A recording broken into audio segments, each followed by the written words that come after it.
السلام علیکم ورحمۃ اللہ وبرکاتہ۔ آج کی جو ہماری بک ہے اس کا نام ہے کتاب التوحید، جس کے بارے میں ہم آپ کو بتائیں گے کہ اس میں کیا کیا ہے۔ کتاب التوحید کا معنی ہے کتاب التوحید کا معنی ہے اس میں سب چیزوں کو، سب مسئلوں کو جمع کر بنایا گیا ہے۔ توحید کے ساتھ عبادت کرنی چاہیے۔ جیسے کہ پہلے دور میں زیادہ تر توحید پر اور عقیدے پر غور کیا جاتا تھا، اس کے بارے میں سالوں سال پڑھایا جاتا تھا، صحاباؤں کا عقیدہ درست کیا جاتا تھا، مگر آج جو ہے عقیدے پر غور نہیں کیا جاتا، نہ اس کے بارے میں بتایا جاتا ہے۔ تو ہم آج عقیدے پر، توحید پر بات کریں گے۔ تو چلیے شروع کرتے ہیں۔ اعوذ باللہ من الشیطان الرجیم، بسم اللہ الرحمن الرحیم۔ پہلا جو ہمارا باب ہے اس کا نام ہے عبادت کی بنیاد توحید، یعنی عبادت کی بنیاد کس پر ہے؟ توحید پر ہے۔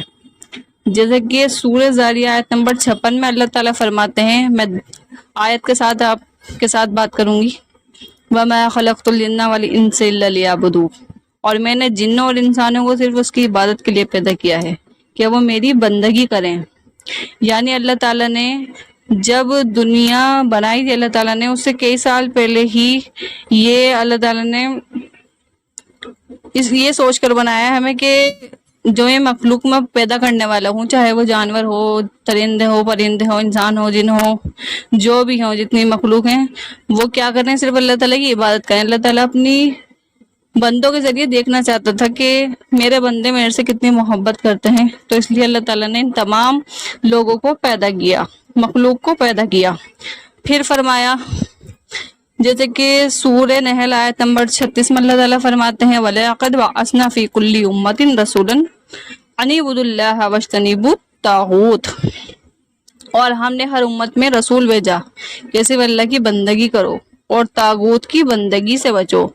یعنی اللہ تعالیٰ نے کوئی انکار نہیں کر سکتا کہ کسی امت میں رسول نہیں آیا۔ اب تو رسول کا دور چلا گیا ہے، مگر کچھ علماء ہیں، کچھ صحابی پڑھانے والے ہیں، وہ تو اللہ تعالیٰ کے بندے ہیں، وہ بھی رسول کا پیغام ہم تک پہنچا رہے ہیں۔ تو کوئی بھی منع نہیں کر سکتا کہ ہمارے پاس کوئی رسول نہیں آیا۔ تو اللہ تعالیٰ نے صرف اپنی بندگی کے لیے، اپنی عبادت کے لیے تمام لوگوں کو بھیجا، اور اللہ تعالیٰ کام لینا چاہتا ہے۔ پہلے زمانے میں تو صحابہ کے ذریعے کام لیا، مگر اب جو ہے وہ اپنے بندوں کے ذریعے، یعنی امت محمدیہ کے ذریعے وہ کام لینا چاہتا ہے۔ وہ چاہتا ہے کہ ہم بندگی سے، طاغوت سے، اپنے نفس کی جو ہم بندگی کرتے ہیں، صرف بتوں کی عبادت کرنے بندگی نہیں ہوتا، اپنے نفس کی، اپنے آس پڑوس کی، اپنے خواہش کی، ان تمام چیزوں کی بندگی کرنا بھی عبادت میں ہی آتا ہے، شرک میں ہی آتا ہے۔ جیسا کہ نیز ارشاد باری تعالیٰ ہے، وَقَضَىٰ رَبُّكَ أَلَّا تَعْبُدُوا إِلَّا إِيَّاهُ وَبِالْوَالِدَيْنِ إِحْسَانًا۔ یہ بھی ایک سورت کی آیت ہے جس میں اللہ تعالیٰ فرماتے ہیں، اور تیرے رب نے فیصلہ کر دیا، یعنی اللہ تعالیٰ نے فیصلہ کر دیا ہے کہ تم صرف اسی کی بندگی کرو۔ یعنی یہ فیصلہ جو ہے اللہ تعالیٰ کا، آپ کا نہیں ہے، یہ کئی سال پہلے کا ہے، کئی ہزار سال پہلے کا ہے۔ اور اللہ تعالیٰ نے اپنی بندگی کے بعد والدین کی اطاعت کا ذکر کیا ہے کہ میری بات کس کے ساتھ حسن سلوک کرنا ہے؟ والدین کے ساتھ۔ اور جیسے کہ اللہ تعالیٰ نے تمام چیزوں کو بتا دیا ہے تو ہمیں اس پر ہی چلنا چاہیے۔ جیسے کہ ایک اور آیت میں اللہ تعالیٰ نے فرمایا، سورہ نساء آیت نمبر 36 میں، وَاعْبُدُوا اللَّهَ وَلَا تُشْرِكُوا بِهِ شَيْئًا، اور تم سب اللہ کی بندگی کرو، یعنی اللہ تعالیٰ کی عبادت کرو، پیروی کرو، اور اس کے ساتھ کسی کو شریک نہ ٹھہراؤ۔ یعنی اللہ تعالیٰ کو قطعی پسند نہیں ہے کہ کوئی اس کے ساتھ کسی کو شریک کرے۔ اللہ صرف ایک ہی ہے، معبود ہمارا صرف ایک ہی ہے۔ ایک اور جگہ پر اللہ رب العزت نے یوں فرمایا، قُلْ تَعَالَوْا اَتْلُوا مَا حَرَّمَ رَبُّكُمْ عَلَيْكُمْ أَلَّا تُشْرِكُوا بِهِ شَيْئًا۔ سورہ انعام آیت نمبر 101 میں اللہ تعالیٰ فرماتے ہیں، اے محمد کہہ دیجئے کہ آؤ میں تم کو کچھ چیز پڑھ کر سناؤں جو تمہارے رب نے تم پر حرام کی ہے، وہ یہ کہ تم اس کے ساتھ کسی کو شریک نہ ٹھہراؤ۔ دیکھ لیجئے آپ، کتنی بڑی بات اللہ تعالیٰ نے ہر چیز کو حرام کر دیا ہے جو اللہ تعالیٰ کے ساتھ کسی کو بھی شریک کرتا ہے، وہ سب چیز کیا ہے؟ حرام ہے۔ جیسے کہ حضرت عبداللہ بن مسعود اللہ تعالیٰ عنہ فرماتے ہیں کہ جو شخص حضرت صلی اللہ علیہ وسلم کی سر بامروثیت ملاحظہ کرنا چاہتا ہے تو وہ اللہ تعالیٰ کا یہ فرمان پڑھ لے،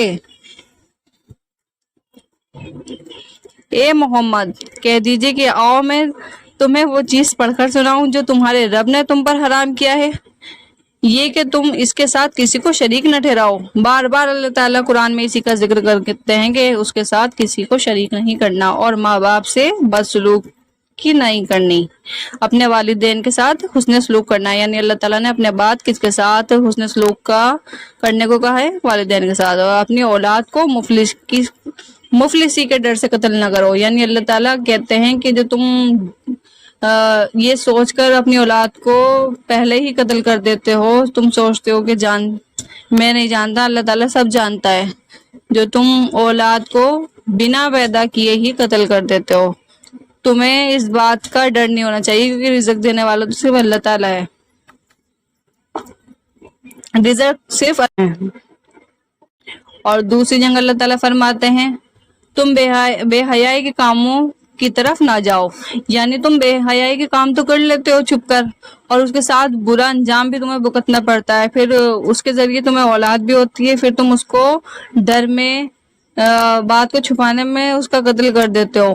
تم عقل سے کام لو، یہ دنیا میں تو تم کر رہے ہو مگر آخرت میں اس کا انجام بہت ہی برا ہوگا۔ اور اللہ تعالیٰ انصاف کرنے والا ہے، اللہ تعالیٰ نے یہ جو دنیا بنائی ہے، جو ترازو رکھی ہے، یہ انصاف کے لیے رکھی ہے، کسی کے ساتھ بھی برا نہیں ہوگا، سب کے ساتھ انصاف ہوگا۔ اور جب تم بات کرو تو انصاف کی کرو، اور جب تم رشتہ داروں سے ملو، رشتہ داروں کا حق ادا کرو تو انصاف کے ساتھ کرو، اور اللہ کے عہد کو پورا کرو، بد عہدی نہ کرو۔ یہ اس اللہ نے تمہیں ان باتوں کی ہدایت دی ہے شاید کہ تم نصیحت قبول کرو، اور بے شک یہی میرا سیدھا راستہ ہے، تم اسی پر چلو اور دوسرے راستوں پر نہ چلنا کہ وہ راستے تمہیں اللہ کی راہ سے دور کر دیں گے، یعنی اللہ تعالیٰ کا ہی راستہ بہترین راستہ ہے، یہ جو ادھر ادھر کے جو راستے ہیں جن پر شیطان بیٹھا ہے وہ بہترین راستہ نہیں ہے، اور جو اللہ تعالیٰ کا راستہ اختیار کرے گا وہ پرہیزگاروں میں سے ہے۔ جیسے کہ ایک جگہ پر حضرت معاذ بن جبل بیان کرتے ہیں کہ ایک دفعہ میں نے حضور صلی اللہ علیہ وسلم کے پیچھے گدھے پر سوار تھا کہ آپ نے مجھ سے فرمایا، اے معاذ کیا تم جانتے ہو کہ اللہ تعالیٰ کا بندوں پر اور بندوں کا اللہ تعالیٰ پر کیا حق ہے؟ یہ جاننا ہر انسان کے لیے ضروری ہے کہ بندوں کا اور اللہ تعالیٰ کا کیا حق ہے۔ معاذ رضی اللہ عنہ کہتے ہیں کہ میں نے اللہ تعالیٰ اور اس کے رسول ہی بہتر جانتے ہیں۔ آپ نے فرمایا اللہ تعالیٰ کا بندوں پر حق یہ ہے کہ وہ صرف اسی کی عبادت کریں، اس کے ساتھ کسی کو شریک نہ کریں، اور بندوں کا اللہ پر حق یہ ہے کہ وہ بندہ شرک کا مرتب نہ ہو، وہ اسے عذاب نہ دے۔ معاذ رضی اللہ عنہ کہتے ہیں کہ میں نے کہا یا رسول اللہ صلی اللہ علیہ وسلم اجازت ہو تو لوگوں کو یہ خوشخبری سنا دوں؟ آپ نے فرمایا نہیں، ایسا نہ ہو کہ وہ اسی پر بھروسہ کر بیٹھیں، جائیں اور عمل کرنا چھوڑ دیں۔ جیسا کہ اس مقام پر فرمایا اللہ تعالیٰ کا حق یہ ہے کہ وہ بندے کو عذاب نہ دے، جیسا کہ آپ صلی اللہ علیہ وسلم نے روک دیا تھا معاذ بن رضی اللہ عنہ کو، تو اگر یہ خوشخبری معاذ سنا دیتے لوگوں کو تو لوگ عبادت کرنا ہی چھوڑ دیتے، اس میں کہ اللہ تعالیٰ نے عذاب نہ دینے کا کہا ہے، تو اس پر ضروری تھا کہ لوگ عبادت کرتے۔ تو آپ صلی اللہ علیہ وسلم کو لگا کہ اگر یہ بات لوگوں تک پہنچ جائے گی تو وہ عمل کرنا چھوڑ دیں گے اور صرف اپنی مرضی کی زندگی گزاریں گے، مگر اللہ تعالیٰ کا مقصد تو یہ ہے لوگوں کو دنیا میں بھیجنے کا کہ لوگ عبادت کریں اور اس کے ساتھ کسی کو شریک نہ کریں اور زیادہ سے زیادہ اللہ تعالیٰ کا ذکر کریں، کیونکہ اللہ تعالیٰ آزمانا چاہتا ہے اپنے بندوں کو کہ کون بندہ اللہ تعالیٰ سے کتنی محبت کرتا ہے۔ دنیا میں آنے کا مقصد ہماری یہی ہے کہ ہر کوئی بڑھ چڑھ کر اللہ تعالیٰ کی عبادت میں شریک ہو. اور ہمارا مقصد بھی یہی ہونا چاہیے کہ ہم زیادہ سے زیادہ اللہ تعالیٰ کی عبادت کریں تاکہ آخرت